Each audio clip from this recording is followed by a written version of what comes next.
Okey, Assalamualaikum orang JB dan orang Singapura. Sebelum ni saya rasa saya bawa tumbler ni sikit dekat JB dan macam tak cukup sebab orang JB memerlukan tumbler saya. Gurau-gurau je. Terima kasih kepada yang support tumbler sebelum ni.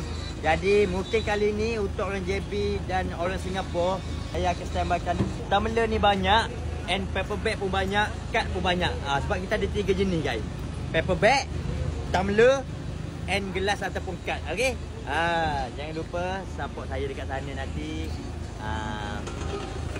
Biasalah guys, saya menjadi seorang bapa ni mencari rezeki di halal ni perlukan support daripada korang.